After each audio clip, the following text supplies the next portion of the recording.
Right. Yeah, sorry about that. If you were watching live, which I don't think many people were, but yeah, I started and I stopped because my microphone wasn't working, and I think it is working now. I'm hoping it is because the little green light is on. Uh, so yeah, that's the reason why I am a bit late. Anyway, I'm going to talk about self-awareness tonight, and why self-awareness is the key to change in your life, and also what is self-awareness specifically. I'm going to explain that. Secondly, I'm going to talk about how hiring a coach can actually help you develop self-awareness in the first place, as well as maintain it, which is probably the hardest thing to do. We can all become aware, more consciously aware of our thoughts and things like that, but maintaining that every single day is a challenge, and it's not easy, and it's something that takes practice and a lot of time to sort of master and develop, and that's why a coach can help you with that, and I'll come to that in a bit as well. I just want to mention that I'm also available now, not for much longer because I've got too much on, but I'm still got two or three spaces left for one-to-one coaching. I've got I can only accommodate 10 people a week, you see, and as one-to-one clients. And at the moment, I've got 6, so it's moving in the right direction for me in that respect, but and the clients. However, I'm running out of slots in between the speaking events and other stuff that I'm doing at the moment, which is and writing my book, obviously, when I find time to do that. So yeah, there's a lot going on at the moment. So, but if you're interested in working for me, don't wait. Because you will be waiting. If you want to start moving forward now's the time. So make that decision and run with it.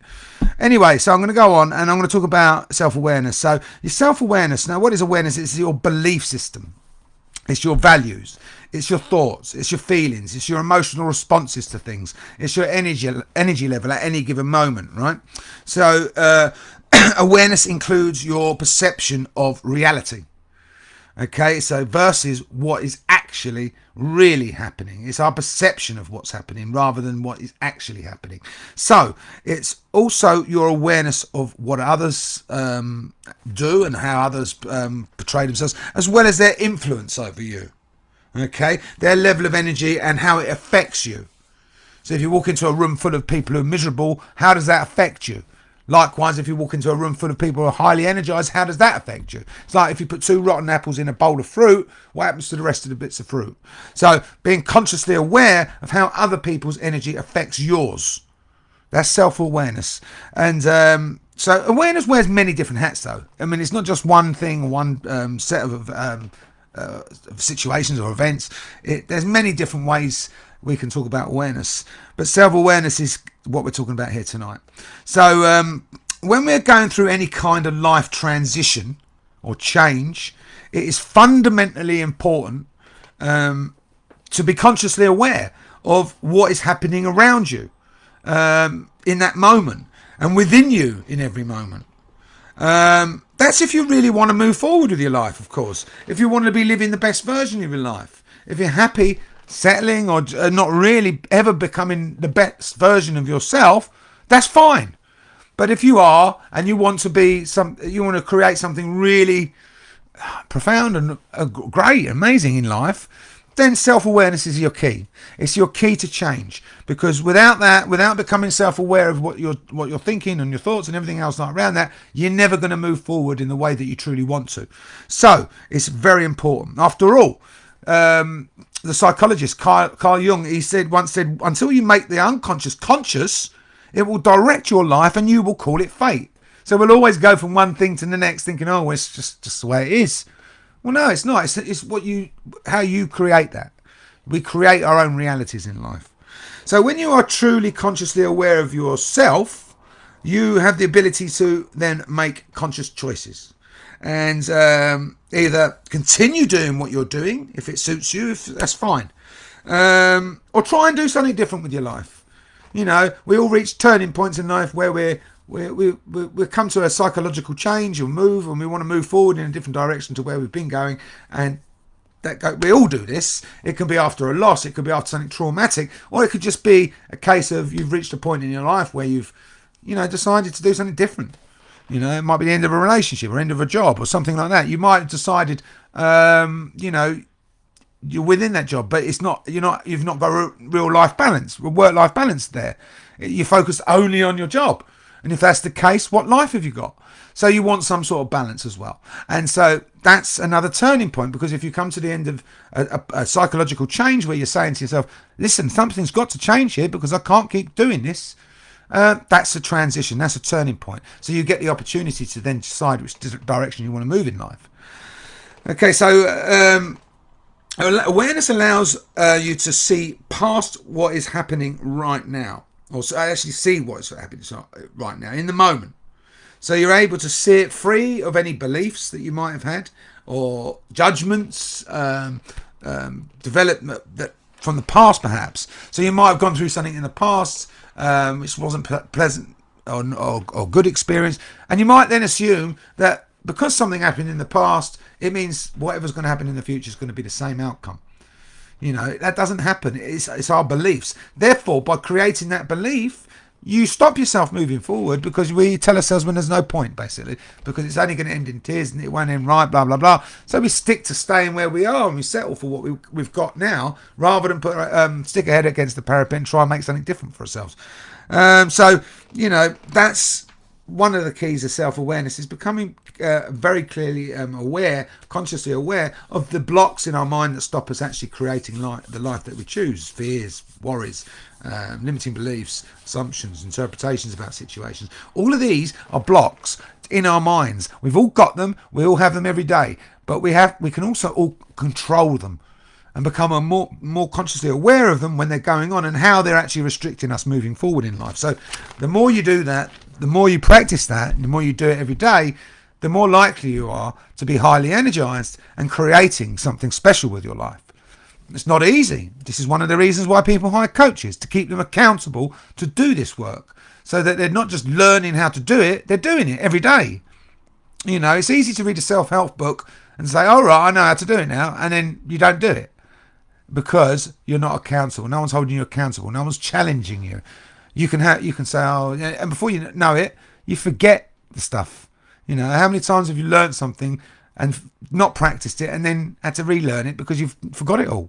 And that's exactly the same as this stuff here. So how do you develop self-awareness, right? The key to creating awareness in the moment is to first pay attention to and observe what is occurring internally in your mind. Okay, so when you literally stop whatever you're doing and pay attention to what's going on internally, you're bringing yourself to awareness. So once you have self-awareness, then you can choose. You could, if you'd like to, you might not want to create something amazing in life or special in life, or it might not even be anything special. It might be just something just suits you, happy, better than what you're doing now, a bit more balance between work and life, perhaps a bit more confidence, improving relationships. So all of these are still turning points, changes. We're changing our approach to something in order to make it better for us. So, once you learn that, you remove those blocks, and that means the story that you're telling yourself, for instance, the interpretation, becomes, it's not true, is it? Because it's a story that we're creating in our mind. So we are able to then see different perspectives, which open up the door of possibility for us, because then we're seeing things in a completely different way with much more clarity. Okay, so here's a little experiment we're going to do here, and it's worth writing down if you're interested in improving your self-awareness. I'm going to share it with you. So it's a very quick way of bringing yourself to full awareness in the moment. And if you struggle with this is a good thing to try and practice. So just close your eyes and sit quietly for a few moments, right? On your own, just reflecting within yourself. So first you become aware of what is happening around you, okay? So that's in wherever you are, what's going on around you. Focus on it. Focus on exactly what's going on. Remove any other thoughts in your mind and focus only on that thing here, whatever's going on around you, your room, wherever you are. So then ask yourself the following questions and record the answers so you can go back and actually check in with all of this. Remember to make observations only, no judgments. because or interpretations for that matter. Because as soon as we judge something right, bad, good, whatever, we're creating a belief. Same with interpretations. As soon as we tell ourselves this is going on and that's happening and this is happening, we're creating a belief, and it's not real. We start believing that as fact, and it distorts our vision. We're not aware anymore. We're allowing our subconscious to drive us. So here's the first question. What are you feeling right now, physically? Now just notice what's going on in your body. Notice any stress, tension, things like that. And just become aware of that. Secondly, what emotions am I experiencing right now? Again, bring yourself to notice exactly what you're feeling. How are you feeling right now? Am I angry, stressed, happy, pleased, joyful, relaxed? You know, do I feel victimized? Whatever it is, try and bring yourself to conscious awareness of what you're feeling. And note it. Write it down. Note that feeling. What thoughts am I having currently? What thoughts are behind these emotions? This is key. What thoughts create that emotion? Write your thoughts down. It might take a little reflection because we don't always know what we're thinking. But if you reflect long enough, you'll be able to unravel that. And finally, am I a high level of energy or am I a low level of energy? You know, noting how you feel. Am I feeling very vibrant, very happy, positive? You'll be a high level of energy. If you're feeling depressed, miserable, low, then that's a low energy. Bloody sun coming through. And so remember to separate facts from your interpretations. Practice observing exactly what is happening, and not allow your thoughts and emotions around it to influence what you're actually thinking, what you're actually feeling.